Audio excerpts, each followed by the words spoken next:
Hello again, it's me, your friend, the college admissions professional, Sasha, and I am here today to talk about what our rising seniors should be doing right now that school is out. So happy summer. I hope you had a little bit of time to relax, but it's really important to spend this summer between junior and senior year getting some work done so that senior year can, go as smoothly as possible, and so can application season. So first things first, I would say the most important thing to tackle this summer, if you haven't already, would be the college essay. Many schools, I would say the majority of schools, do use the Common App. So the Common App provides 7 or 8 prompts each year, and you can take a peek at those online.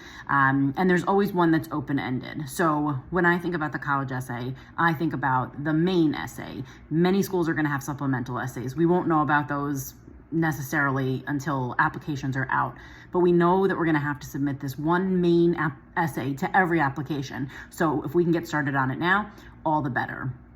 So how do we start? What's our topic? If you take a peek at those Common App prompts, if one jumps out at you, that's fantastic, go for it. But, and I'm going to talk about this in a different video, don't stretch and try to force yourself into one of those topics if it doesn't fit for you. I would say the majority of students, probably at least 80%, do end up using that open-ended prompt, just to give themselves more freedom in the topic that they choose. Once you have a draft down, you want to edit it. And you want to edit it many, many times before sending it off with your application. At a lot of schools, you may have started this already, at the end of junior year, or it might be an assignment senior year, once you get back to school. So anything you can have done ahead of time would be great. So I would say, the first step with edits, have as many eyes on it as possible. Have friends read it, have family members read it, have your English teacher read it, have a college admissions professional read it. But the more people who can see it, can usually pick things out that maybe you can't.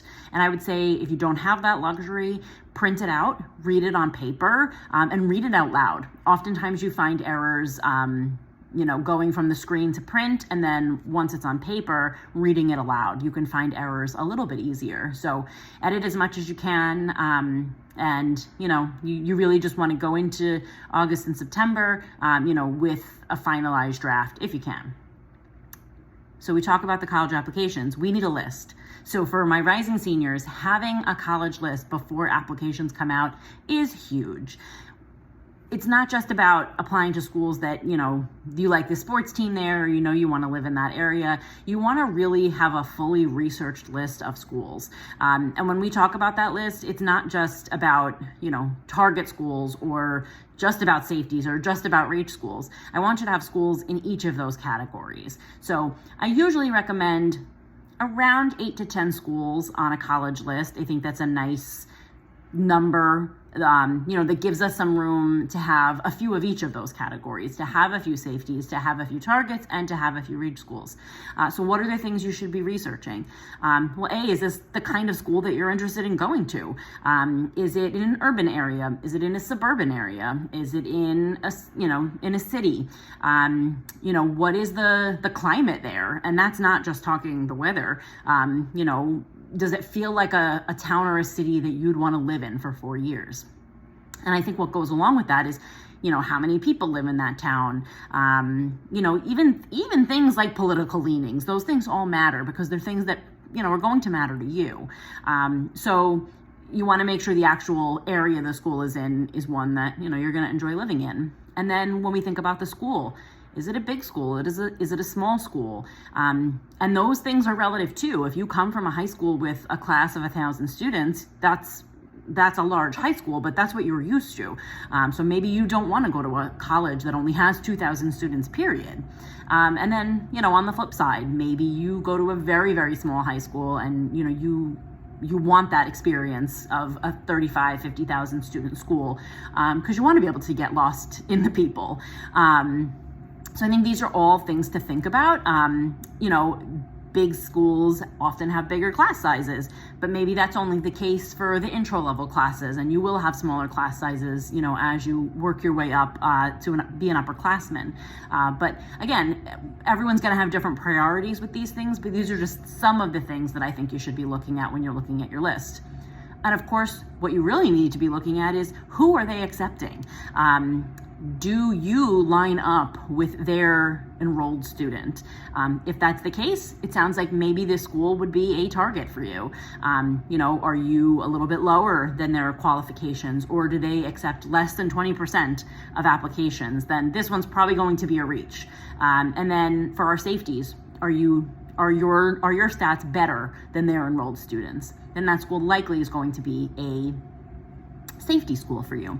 And again, none of that can be, 100%. We just don't know. The changing, tides in admission, they continue to change. So even a professional can't tell you that you have a 100% chance of getting in anywhere, unless, of course, it's a place that accepts everyone. What else should you be doing this summer? Visit schools. Now, I think there's something to be said for the summer visit. Obviously, it's not going to have tons of students on campus, so it is going to be a different feel, but I think you need to remember that going in. But it's a great time to visit. Schools are ready with open arms to host you on campus. So if there's any schools that, you want to take a road trip and you can see a couple in an area, I think that's a great idea. And I also think seeing schools in your own backyard is still a good idea, because you can see the huge school in your own neighborhood and say, wow, I hate that this is the big school. And then you don't have to travel 5 hours away to visit a big school somewhere else if you already know you don't like the big school.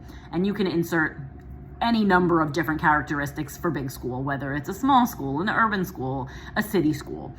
So don't be afraid to look at those schools that are right in your own backyard. Even if they're not your first choice schools, they may still help you, distinguish what you like and don't like about a school. And last but not least is SAT and ACT. So yes, many schools are test optional, but I do still encourage students to take standardized tests because they can help you. Don't wait until the September or October dates. Oftentimes they fill up very, very fast, and then you don't have a backup because, we know application deadlines, some are as early as October 15th, but we're looking at a lot in November and December. So we want to have enough time to get those scores back and to make a decision. So those are the things that I would say my rising seniors should be focusing on right now. But if there's anything else you'd like to hear about, let me know in the comments.